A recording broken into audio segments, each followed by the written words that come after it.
Good evening. This is Mae Brussell on KAZU FM in Pacific Grove, California, and it's broadcast number 602, June the 20th, 1983.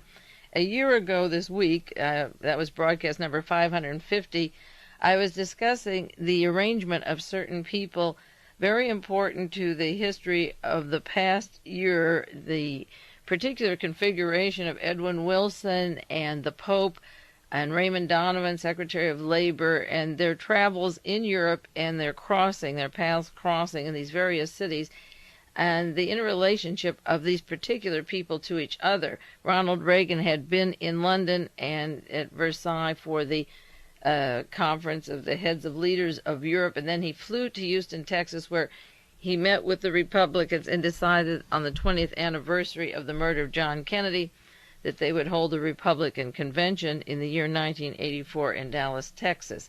That was immediately after his return from Europe. Edwin Wilson, a top official who worked in the Central Intelligence Agency with Vice President Bush when he was director of the CIA, who was head of Task Force 157 with Navy intelligence.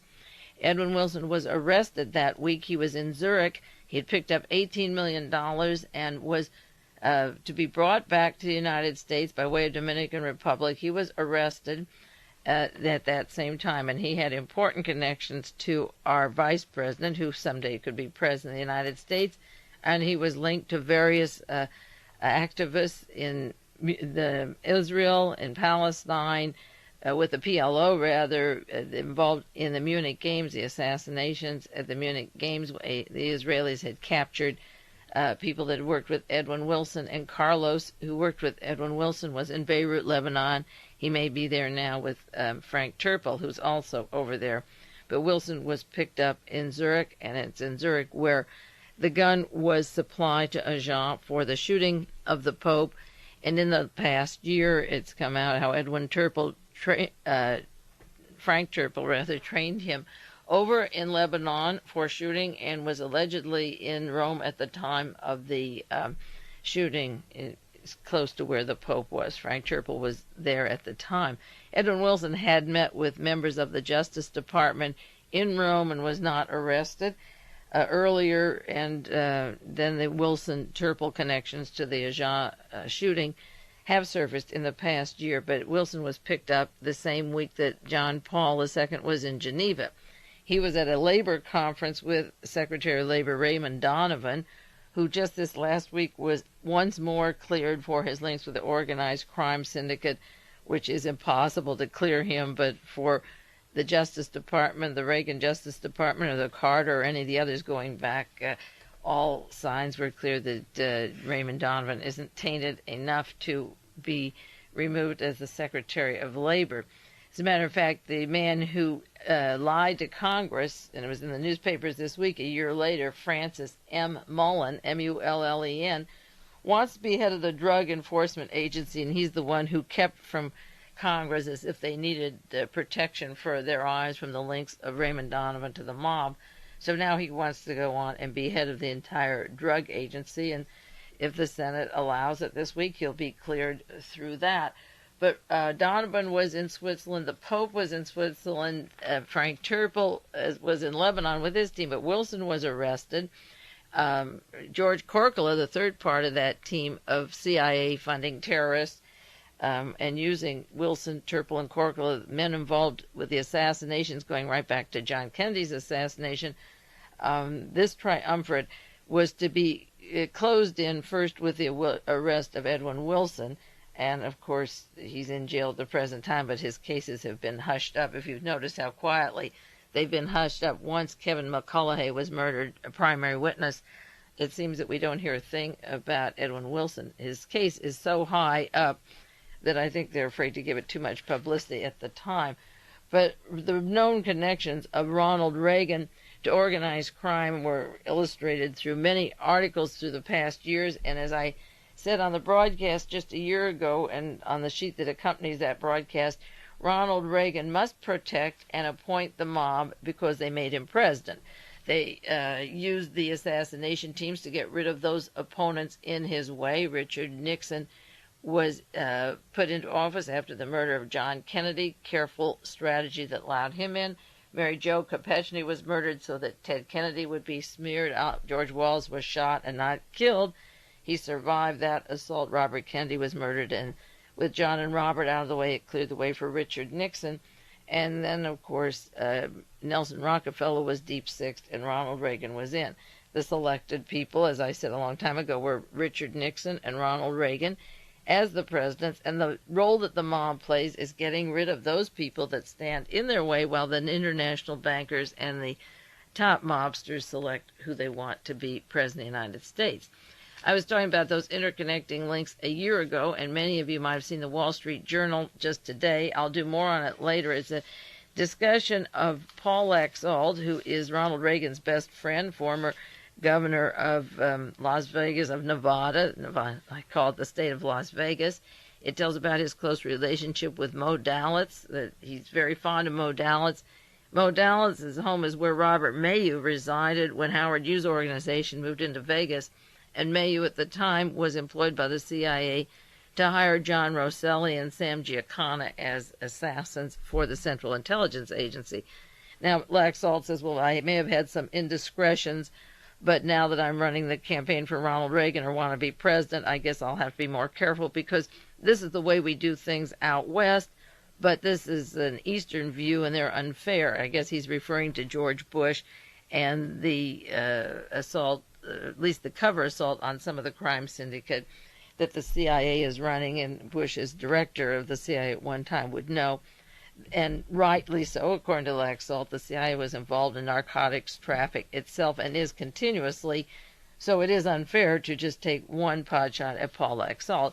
And he says this is a Western problem. Well, if the narcotics market is $80 billion a year, and it goes into every major city of the United States and around the world, it's more than a local problem. But this particular article reminds me of the cowboy and the rivalry between the cowboy and the Eastern establishment, picking on Paul Laxalt now instead of going, say, to the Nugan Hand Bank and the massive narcotics traffic when George Bush was director of the CIA. It has to be a total cleanup, and just pointing to one element is childish, and right now they're pointing the finger at Paul Laxalt, but he's got the answers. He says, you all do the same thing wherever you are and get off my back. And I'm sure that most people will have to put up with this until they've had enough, and then someday the crime syndicate will go all the way up to the White House and you'll realize who's running the show.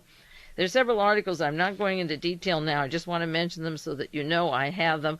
One is Roger Arnold, a man, a suspect in quotes, who was never arrested, who's been charged with slaying a person in Chicago he thought was the informer on his case with the Tylenol scandal. Now, Arnold's the man who had the 2 passports to Southeast Asia, that worked with a travel agency in Chicago, and I believe he is linked to the John DeLorean network, the Continental Bank, Illinois in Chicago. He should have been arrested a long time ago, but he just wiped out a person that he thought was a informer on his past, and he's been charged with murder, not with the Tylenol murders, but with murdering a witness to the case. Also in the New York Times this week, there was a large story titled Murder Leading to Foreign Intrigues, and that's about George M. Perry, P-E-R-R-Y. I mentioned him a while back. He's the fellow who was the General Motors executive, the multimillionaire with his various connections into Zurich and Brazil and all over the world. Now he's tied to international narcotics traffic and conspiracy to sell cocaine in New York, identical to John DeLorean, also out of General Motors and a major cocaine operation going there. Broadcast 572, November 22nd, 1982. I was talking about John DeLorean. DeLorean was arrested the end of November in 1982, and 1 month later, just the month of December passed, and January the 8th, his co-partner, or a man from General Motors, another multimillionaire, was found dead. Now they believe that he was dropped out of a helicopter from upstate New York. I'll do more on the DeLorean cocaine connections, and I do want to do 1 hour on the links to the Tylenol. I think tie into that scandal and to the IG Farb and Sterling drug versus Johnson & Johnson war. The National Examiner has a story. Marilyn Monroe was kidnapped and confined for 22 years, and then they have my picture there I did give part of the story of the role of Robert Kennedy and John Kennedy with Marilyn Monroe and the wiretap work of Bernard Spindell. I got that from the book Spooks by Jim Hogan. And they put in another person who I don't know, saying she's alive in Alaska. Then they jump to the second part, which I did in fact give them, and then it makes it look like I believe that she is still alive. That's not true, and I have to get to them. I haven't had a chance to get to them. I just heard about the story and picked up the issue yesterday, so I'll get in touch with the Examiner. They never retrieve or change anything for sure. Now, there's a researcher up in the Bay Area who is doing a fantastic job of outlining the broadcasts that I'm doing, tape recording them and outlining them. And this is the way I see things when I plan the broadcast. I spend 10 or 12 hours laying out the material and seeing a linear connection between the subjects that I bring up on the broadcast. And he breaks them down into names and operations and how they link to each other. It's an excellent idea. In one of the sheets, maybe in a week or two, I'll put you a sample of an outline if it's all right with him. And it would be a good way to get a book out, is to have before the chapter, just as I do the sheets that accompany the broadcast, have these interconnecting outlines so people can visualize the relationship of one operation to the other. For example, he takes Helmut Stryker that I talk about and has him working for the United States and in the Russian front and the Battle of the Bulge, and then branches out to Reinhard Gehlen, Otto Skorzeny, the German generals, the OSS, the CIA.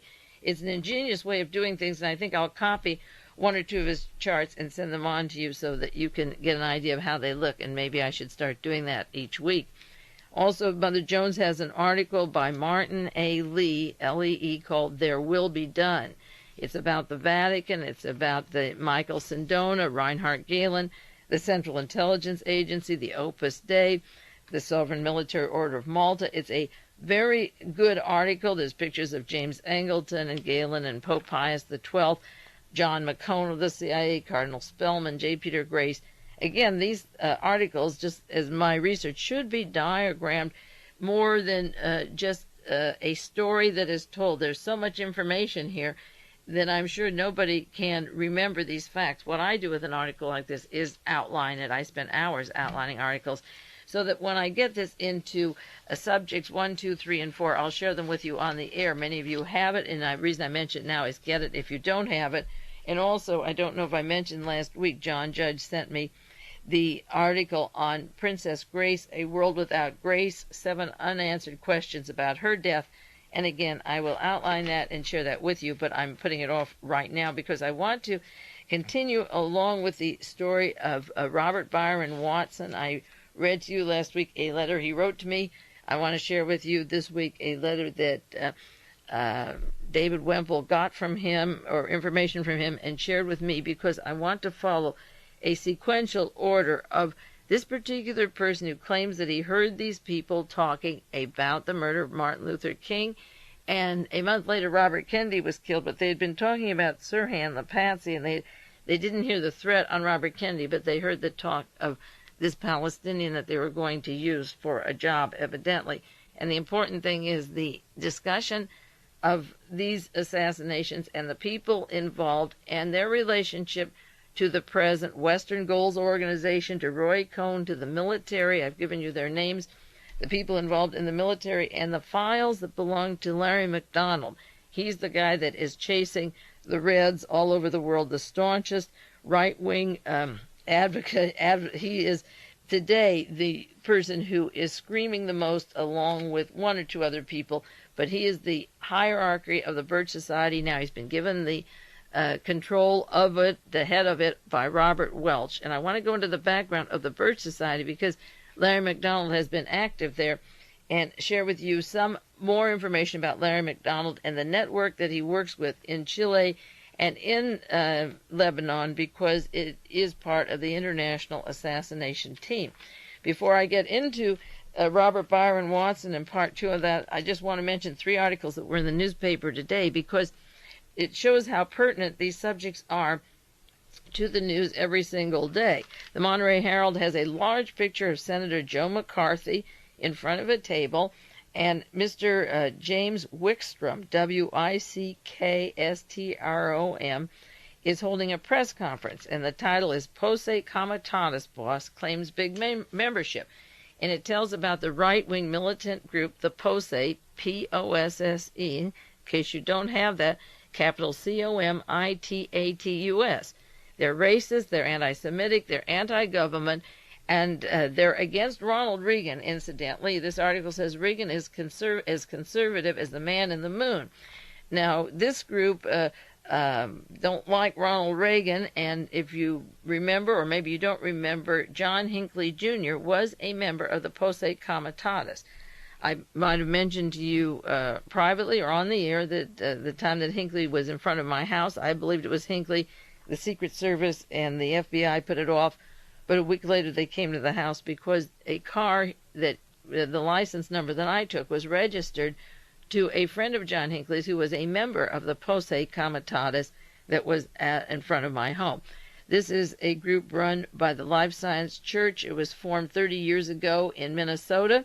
It's very far right-wing, and as I say, it's funded by a large group of fundamentalists and small and large corporations. It would be really interesting to know which large corporations, such I probably would guess J. Peter Grace and that gang. But Joe McCarthy's picture was in the paper today.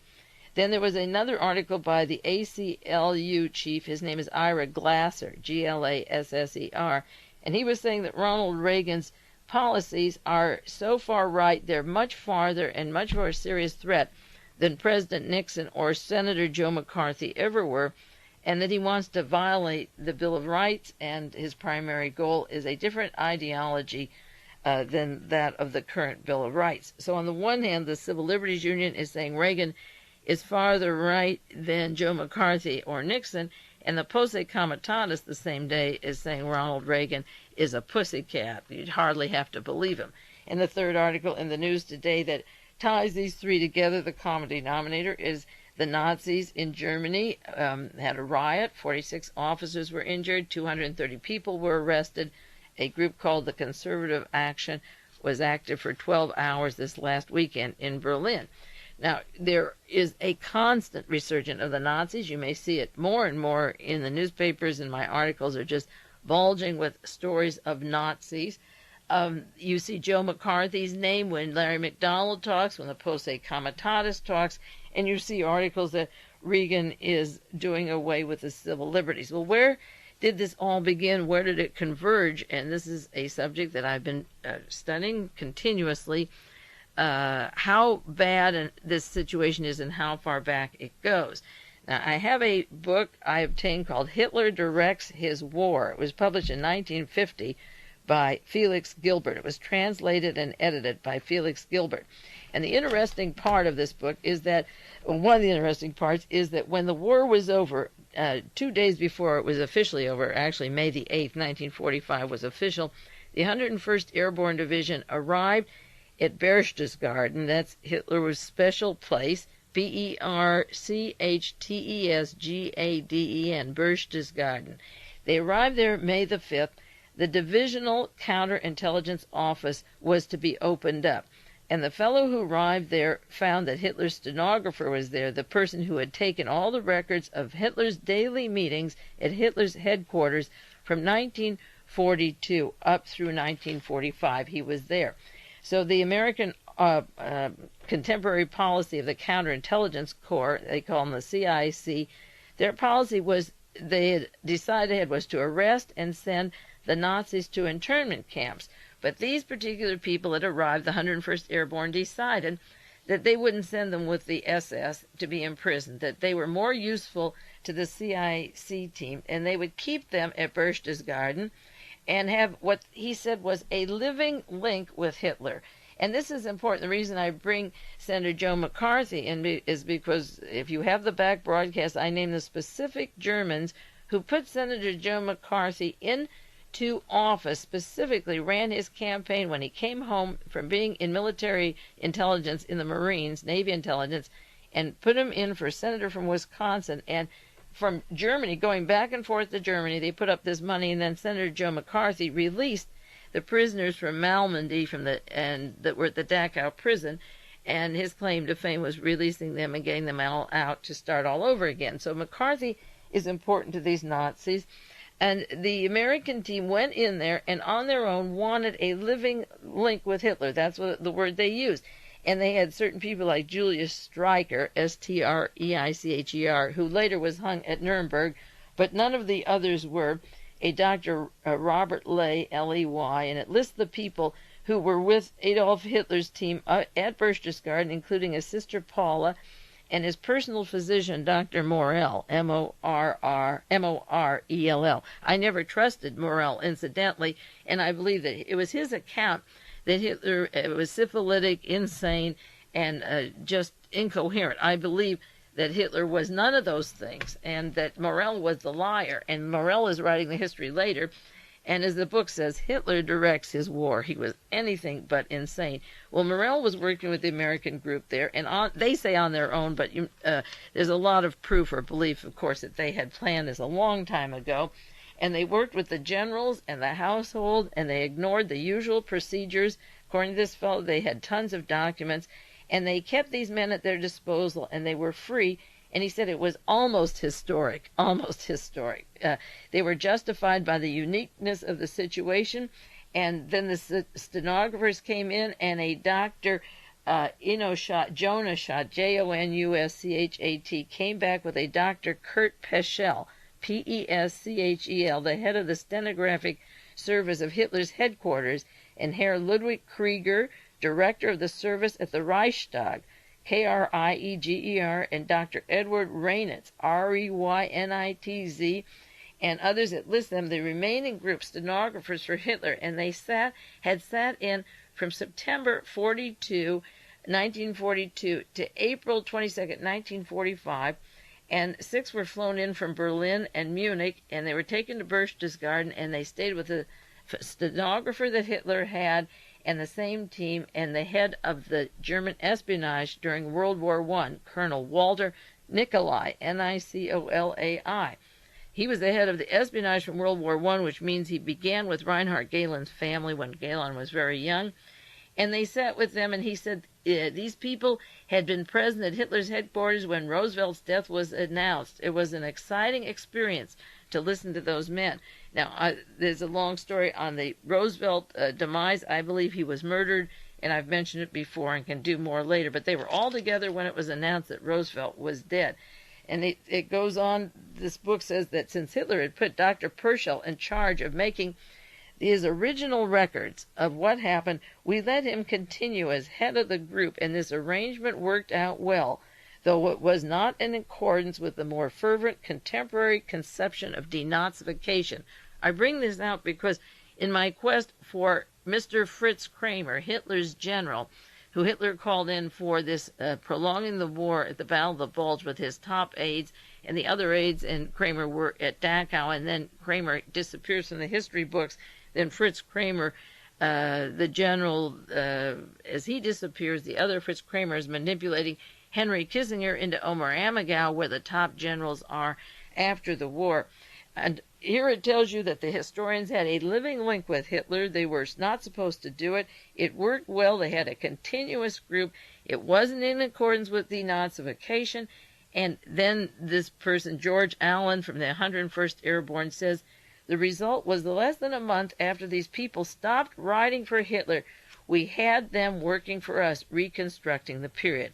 Now, if the Nazis were to go underground, how much information could you get from these people who were writing their own history and intended to research later and put money into a man from Wisconsin who came back as the senator, and they funded him, and he made sure, along with John McCloy, who was making arrangements through the entire war with Allen Dulles, they made sure that these people got off.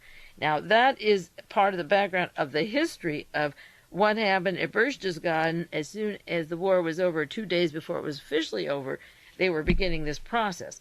Another book that merges on this same point is the background of Ronald Reagan. Where did he get so conservative that the ACLU thinks that he wants to do away with the Bill of Rights? The Conservative Decade, a book by James C. Roberts, describes the emerging leaders of the 1980s, and it was written in 1980, this book. He wrote, published by Arlington House, a CIA press. Now, this book goes into the background, on the background of the conservatives in power today, but the one that I'm particularly interested in is William Buckley, because he worked for the Central Intelligence Agency in Madrid and in Mexico. He was involved with E. Howard Hunt, the godfather. He was the godfather of Hunt's children.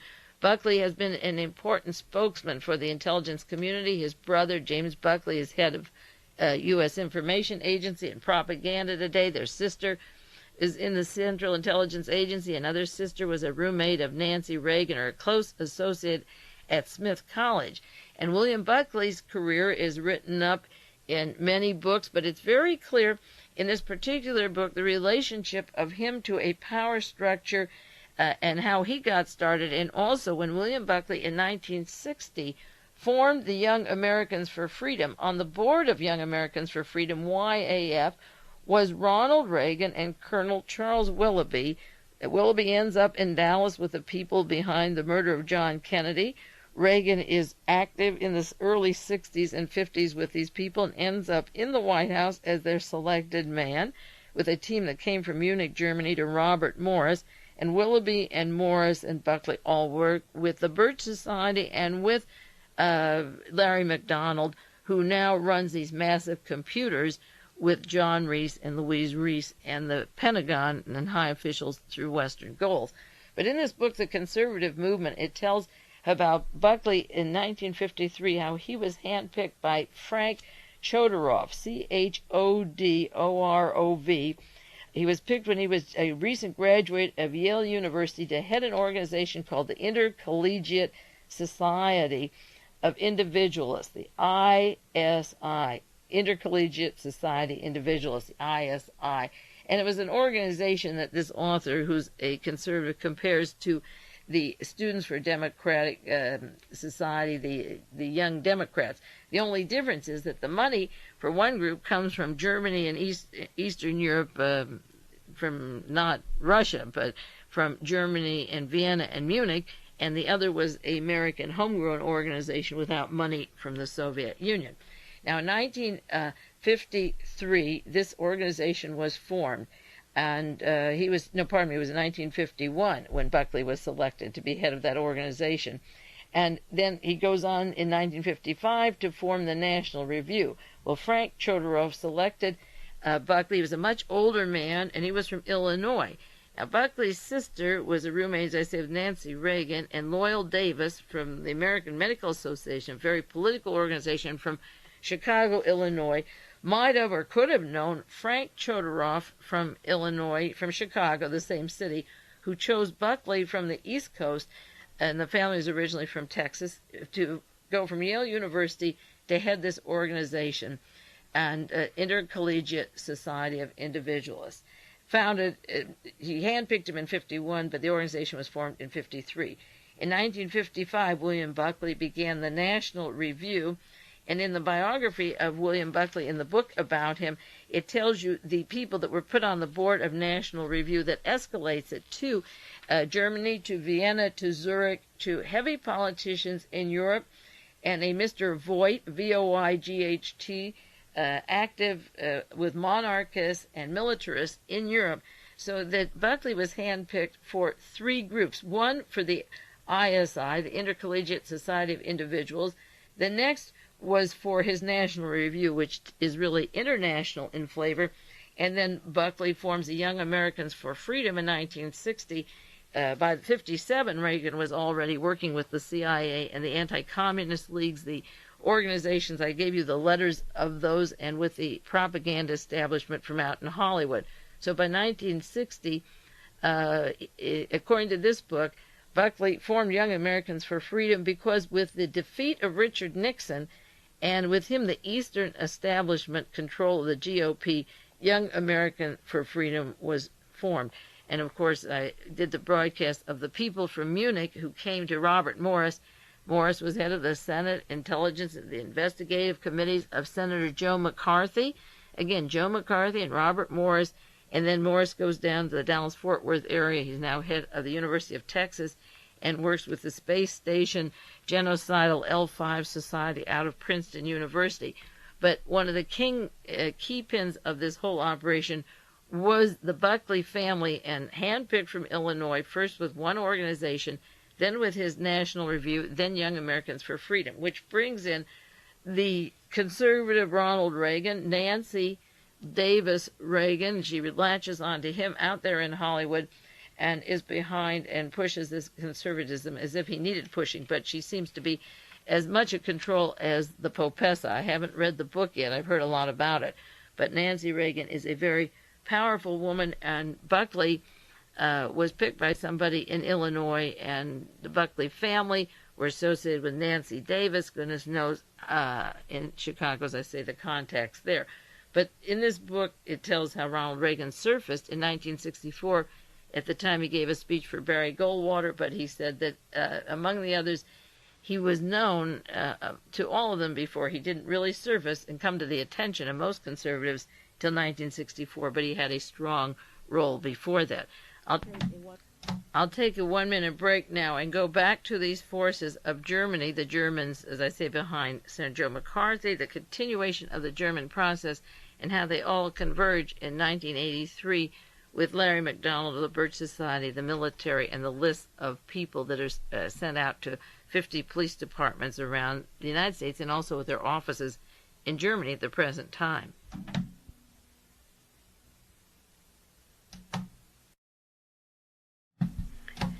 This is Mae Brussell on KAZU-FM in Pacific Grove, California. It is side 2 of broadcast number 602, and it's June the 20th, tomorrow, 1983. Tomorrow's the longest day of the year, the beginning of summer. Can you believe that one? The time goes so fast. It's hard for me to say the dates because it seems like there's a new month every time I say the date. Now, getting back to this can of worms known as, I call it the selling out of America. Once you can accept the radical, and it is radical because it is original in terms of my interpretation or research, the idea that there was a smooth continuity from the time that the American corporations funded Adolf Hitler or Mussolini and the war against the Soviet Union, once you can accept the fact that we funded those armies to make war against the Soviet Union, and when they couldn't do it, we retrenched and combined with them to go around for a third time around. This time, World War III will be not fighting the Germans as it was in 1 and 2, but we will be working with them to fight the Soviet Union, and that everything in terms of our bankers, the news media, the professors, the scientists, the military industrialists, everything that they have done has been in collusion along those lines. And there has been a continuity of the Vatican, of the churches, even of the rabbis, the ministers. Nobody has said, we've had enough. What is the origin of all that is going on?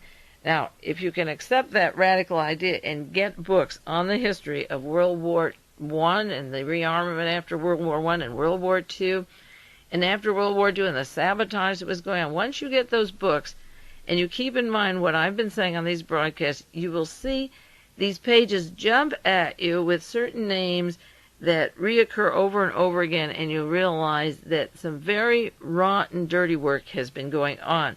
And some of the people behind the scenes, such as Larry McDonald and Robert Morris and Ronald Reagan and Richard Nixon and the people behind Senator Joe McCarthy, are very much intact. McCarthyism didn't end. Instead of smearing people, I believe they killed them, and these death squads have wiped out certain people, whether it was to give them cancer or make it look like suicide or car crashes, that there are death squads all over the world to wipe out opposition, as there were in Germany until 1933 when Hitler came to power. After that, he didn't need any more excuses. He just went ahead and did it. Now, this book on the conservative movement, written in 1980, explains that Ronald Reagan was no longer, he was selected a long time ago, but that the YAFers didn't consider, not Reagan, but Nixon, their own kind in 1972. By 1972, they were supporting Agnew because Nixon had sold out America, apple pie, and Taiwan, over the Great Wall of China. Now, Seymour Hersh's new book, and I'll be sharing with you information on that, maybe you saw some of the articles, tells about the sabotaging of Richard Nixon when he was in office, and my thesis of why was Martha Mitchell kidnapped was that the YAFers and Spiro Agnew and the Greek military junta wanted to get rid of Richard Nixon, as Louis Tackwood said, and this book tells you that they considered Nixon too soft. Now, the Posse Comitatus considers Ronald Reagan getting too soft, and if he makes the wrong move, they'll wipe him out. He was shot once by John Hinckley, as I say, a member of Posse Comitatus. But to study the network of people who decide who is too liberal to live or die, or who's too conservative if Nixon is too soft, they could simply sabotage him with Scotch tape, and in comes Fritz Kramer and Henry Kissinger and Alexander Haig, part of that inner Gestapo team, hand-picked and selected long ago. Alexander Haig jumped over, 243 other generals, married the daughter of the commanding officer of the Philippines, and the money going into that base came from Colonel Willoughby, from Madrid, from Spain, from the Falange, directly from Germany to Spain to the Philippines, and Haig was on his way and was active with them in Korea, and that excuse brought in the top Nazis from Europe because the cooling off of the war period became a really hot war, and that was the excuse for bringing in more of Richard Nixon's Nazi friends and associates who funded his campaign. Now, this Frank Chodorov, Chodorov, extremely right-wing person, was the man behind William Buckley, originally older man when Buckley was just out of Yale at the time. And when he formed National Review, getting back to that, in the book The Buckleys, the biography of Buckley, you can get some of the idea of National Review. On page 124, it says its editors were listed. It has James Burnham and some very conservative names that you might know, and L. Brent Bozell, that's his brother-in-law. Frank Chodorov was one of the top people. Medford Evans of the John Birch Society goes directly to Larry McDonald and that group, Carl Hess, Russell Kirk, and there's a list of people. I don't want to give you too many on the air, but there were foreign contributors, and there was a Mr. F.A. Voigt, V-O-I-G-H-T, from London, and in Paris, a Mr. Ravine, R-A-V-I-N-E-S, and from Taipei, John C. Caldwell, and in Vienna, Eric, E-R-I-K, and then a small v, Kuehnelt, K-U-E-H-N-E-L-T-L-E-D-D-I-H-N, and from Zurich, Wilhelm Ropke, R-O-E-P-K-E. And this book on the Buckleys tells about Mr. Medford Evans, who is the editor. He worked with John Birch Society and has written for American Opinion for years, editor of the White Citizens Council publication, major writer for the John Birch Society. And Mr. Voigt, they described, had dropped from sight, but Mr. Ledeen was a vehement monarchist and militarist who has maintained close ties with National Review. That's out of Zurich. Zurich is where the gun was supplied for Jean when he shot the Pope, and then the far-right Masonic group in Italy said this is an act of war. It was an excuse almost to get to war with the Russians because Jean had allegedly been behind a KGB plan. It came out of Zurich, and Buckley and the CIA have strong ties in Zurich, Switzerland. And this one man, Mr. Ropke, R-O-E-P-K-E, is a very important columnist in Germany who was claimed he said that he had a disciple who was Ludwig Erhard, the man who succeeded Konrad Adenauer as Chancellor of West Germany. These are very political people, and each one of those could be looked into. Alfred Kohlberg was the one-man China lobby, working with Senator Joe McCarthy and Robert Morris and that team going way back. The background of the Buckleys should be explored more continuously, as a matter of fact. Now, in the Warrington Missioneerings and Volume 18, there's a section on Young Americans for Freedom. It's page 857, and it lists the members of Young Americans for Freedom that was formed in September 1960 at the home of William Buckley. I'm not going through all of those, just about 3 or 4 people that were founding members, because one of them was Ronald Reagan, put on the staff, and Dean Clarence Mannion, the far-right Christian, was there, and Senator Strom Thurmond, working with Frank Turple and J. Peter Grace and John Reese and Larry McDonald, who I said was the congressman that would be behind. He's the man who kept running the papers to deport John Lennon. That was his project. Senator John Tower, who was involved with passing the papers that spy Marina Oswald could come to this country, the Tsarist Russian, white Russian from Minsk, who latched on to Lee Oswald and got her citizenship by way of marriage to Lee Harvey Oswald. She actually never did get a citizenship. Maybe she has it now. She married Mr. Porter, and she probably is a citizen by now. Colonel Willoughby, Charles Willoughby, Kurt Wiedenbach, the German-American with a mysterious background, William Nolan of the China Lobby. Mrs. Eli Lilly was one of the founders of YAF. I want some time to go into the connections of the coroner in Los Angeles, Thomas Noguchi, and George Bush of the Central Intelligence Agency and the Eli Lilly Group. There's a link there. And Robert Morris of Navy Intelligence, Igor Cassini. His mother was part of the Tsarist entourage. They were white Russians who settled in Monte Carlo. For a while he was supposed to marry Grace Kelly, but had been married before, and that was shelved. So there's William Buckley forming this Young Americans for Freedom with Senator Wallace Bennett. It was his office that the men from Watergate worked, G. Gordon Liddy and E. Howard Hunt. The Bennett office, Mullen Associates, was associated with the Howard Hughes organization and Mr. Bennett through the Mullen Associates. And, of course, having formed the Young Americans for Freedom and their involvement in the Dallas-Fort Worth area with Robert Morris, the Buckleys are a prime mover because of their role, as I say, in Spain and in Mexico, and people involved in these various assassinations. There's a Professor Lev Dobriansky who works with Robert Morris and Colonel Willoughby, General Willoughby, who is deceased now, John Wayne. But some of these names, John Tower, Strom Thurmond, William Buckley, Igor Cassini, Dobriansky, Barry Goldwater, William Nolan, Mrs. Lilly, Robert Morris, are very important to the way that John Kennedy was removed, and so that their agent Richard Nixon would get in power, and then Nixon is removed so that the agent from Young Americans for Freedom in his organization can get Ronald Reagan as president. July 21st, 1980, there was a story in the Washington Post, Reagan's triumph parallels Young American for Freedom's resurgence. And it tells how proud they are that for 16 years they've been pushing for the nomination of Ronald Reagan as president. In 1980, they were bragging about that they had been working on this since 1964. 1964 was the year Kennedy, 1 month after Kennedy was murdered, and the YF were brought in, a team of them from Munich, Germany, for that occasion. And they're very happy, and they refer to Tom Charles Houston, Huston, the famed COINTEL, the counterintelligence program, the Operation Chaos, out of Indiana. Incidentally, out of Indiana is where the Birch Society was originally formed in Indiana. Indiana is the location of the COINTEL, the Houston Operation Chaos, to combine military, FBI, CIA, the Pentagon, the Defense Department in opening mail, assassination teams, burglaries, planting evidence. The MK Ultra, the mind control program, came out of there.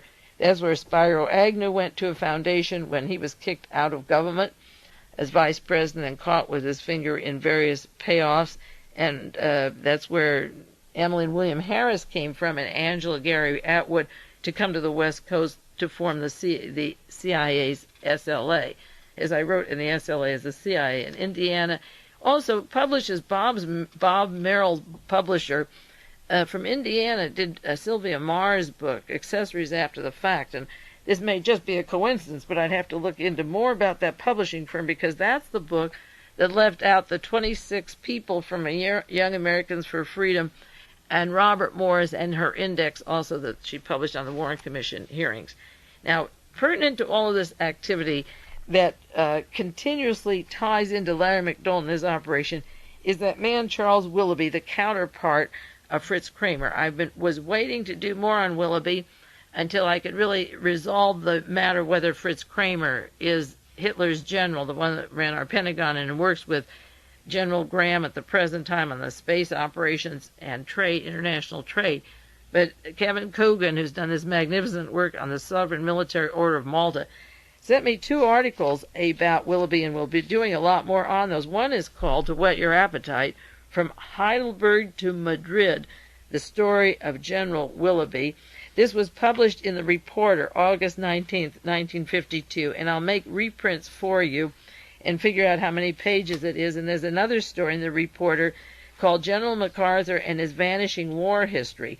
And this has to do with Willoughby and Douglas MacArthur. This was October 14th, 1952. I'll get these out to you because they're very important. And I also have sent to some researchers, and if you want copies, I'll get out to you an article written for the U.S. Farm News, March 1973, by Morris Kaminsky. Now, this article brings up General Charles Willoughby. He's the man who was Karl Wiedenbeck, a German name, who changes it to a very refined, accepted English name. And this story in the Farm News refers to a book that I haven't seen and will try to get. It's called The Study of a Master Spy, published in London in 1961 by Bob Edwards. And this book tells how Alan Dulles of the Central Intelligence Agency carried on secret conferences with representatives of Hitler's SS February and March 1943. Now get those dates straight, because as I say, when I get into the Robert Byron Watson story of the Larry McDonald team working with Walter Rauff, the Nazi war criminal in Chile, and with George Habash and the assassination teams and drug dealers of the Middle East, keep in mind that the Nazi connections just didn't sprout up. Klaus Barbie just didn't happen to be protected by the American government in 1945. It took a lot of planning to know what to do with these people when the war was over. And I referred to Kurt Riess's book, The Nazis Go Underground, to show the meetings that Hitler had and where they planned from 1943, the exact dates, up to 1945, even delaying the Battle of the Bulge for 7 months in order to get the gold and the jewels and the money out of Europe to make sure that all the arrangements were made to protect their top people after the war. But for the Germans to make such plans and decided, or for SS Karl Wolff to work with Alan Dulles in Switzerland and with the Vatican simultaneously, and they were to write the passports for these Nazis and Nazi money to send this man from the Navy, Joe McCarthy, who was to become the senator and release more of these people from the Dachau trials.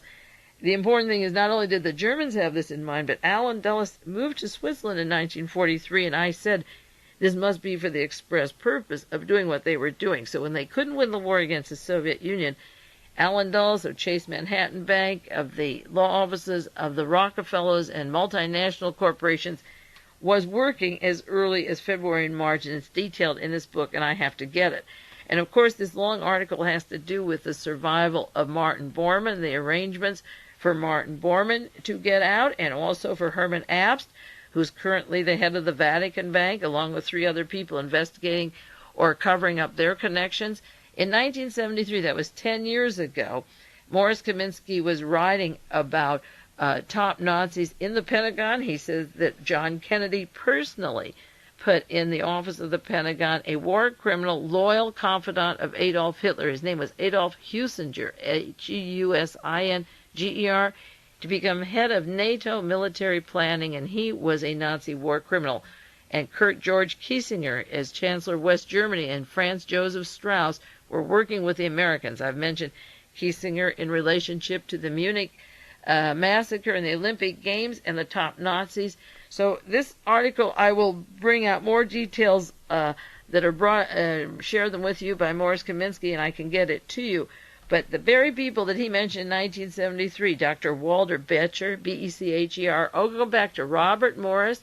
He mentions Willoughby, the top Nazis, the government and corporation of Nazis, and Martin Bormann, and he tells that these teams were made up and mentions people by name, and the names he mentions are people that are in the news today that we read about all the time. They're not dead issues. In 1973, those names were brought out in a bulletin in the U.S. Farm News, and they're very important, and they're more important because people like Larry McDonald have access with computers to every police department in the United States and the Birch Society.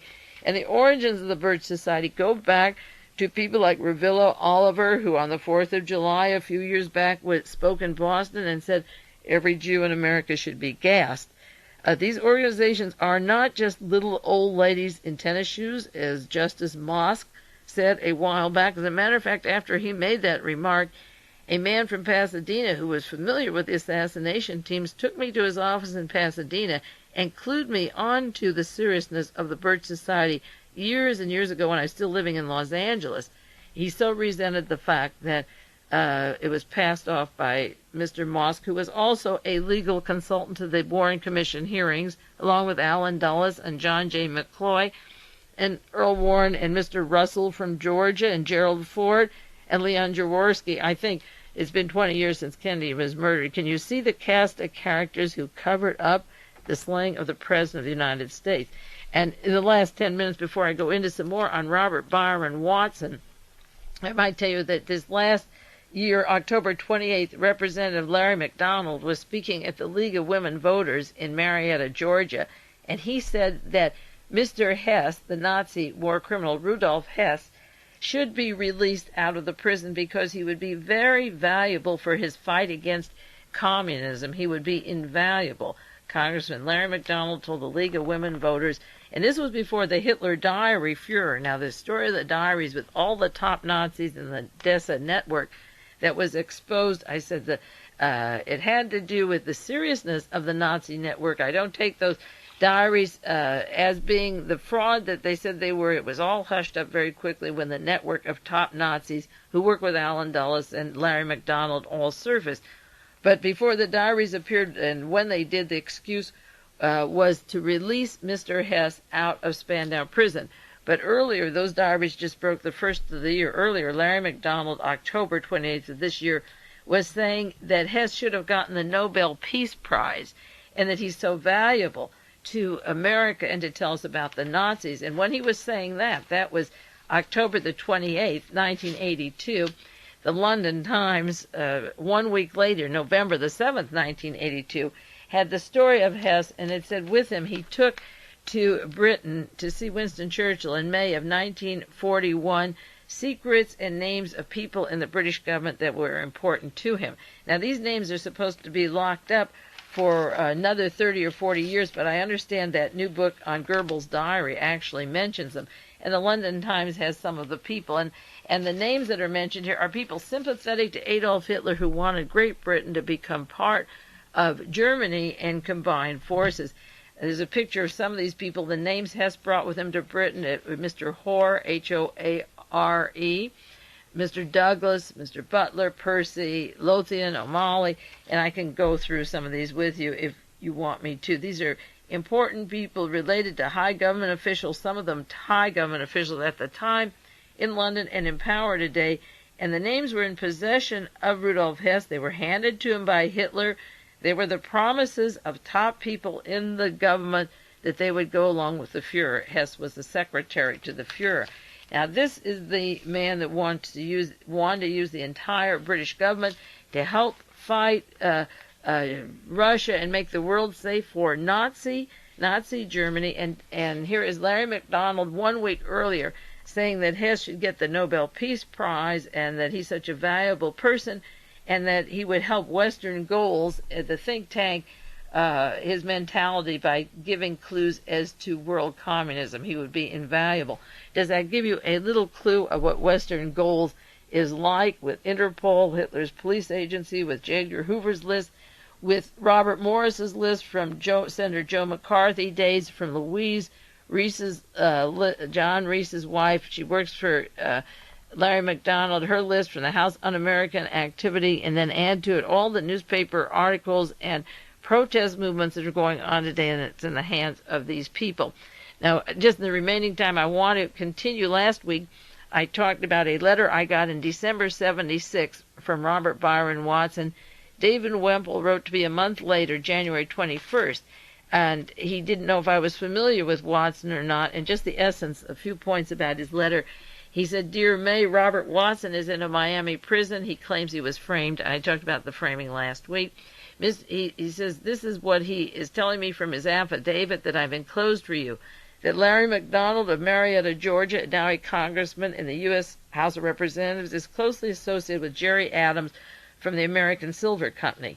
Now, on broadcast 471, I talked about Mark David Chapman, Lennon's assassin, who worked in Marietta, Georgia with Tony Adams, and they sent him to Beirut, Lebanon, and this is where Ajah was trained with Frank Turple to kill and do the shooting that almost killed the Pope. I don't know if Tony Adams is related to Jerry Adams, but they're from the same city, and both of them worked with George Habash and Larry McDonald over in Beirut, Lebanon, and with the Central Intelligence Agency, and with Strom Thurmond and Frank Turple. Worked with Strom Thurmond, and Thurmond and Reese all worked with J. Peter Grace and the International Nazi Network. And they would have a good motive to get rid of John Lennon because he could have peace demonstrations equal to what the Pope is having in Poland to incite problems against the Soviet Union. He wrote to me about Jerry Adams, and on broadcast 471 I talk about Tony Adams from the same city.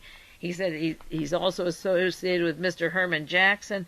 I gave you his alias last week, Walter Alfred Jack Youngblood, a fellow involved allegedly possibility at the Dealey Plaza when John Kennedy was killed, and also involved with the murder of Martin Luther King. He wrote to me that they were involved in the summer of '74 with gold smuggling operations in South America, in Chile, and he mentions 4 different countries, and all of those countries in 1974 and currently and in the past were important to the United States government. One was Chile. That's where the Nazis have their border between Argentina. This government was put in by '74 by Fritz Kramer and Henry Kissinger and John McCone, who was CIA director when Kennedy was killed. They murdered Allende and were active in narcotics traffic and police state operations in Chile. He mentions Peru in 1974. Klaus Barbie had headquarters in Peru and then went to Bolivia and ran his cocaine operation, working for the CIA and the Gestapo, the current Gestapo, and the Masonic Licio Gelli operation out of Italy, the International Odessa.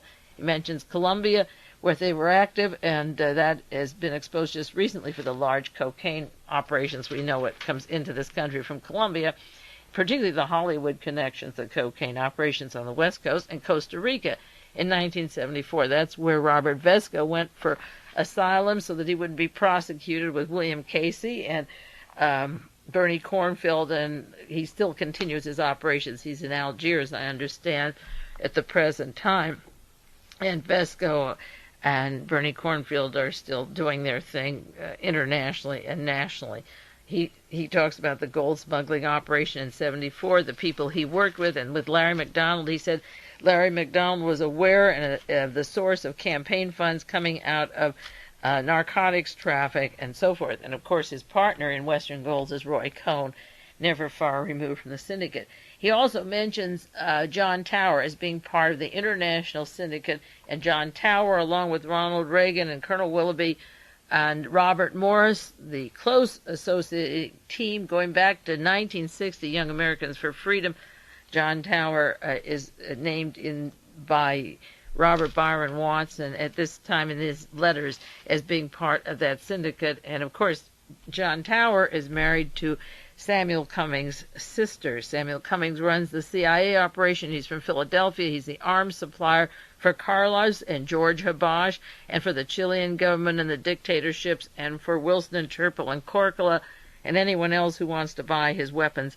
He is the brother-in-law of Senator John Tower, who is described as part of the syndicate.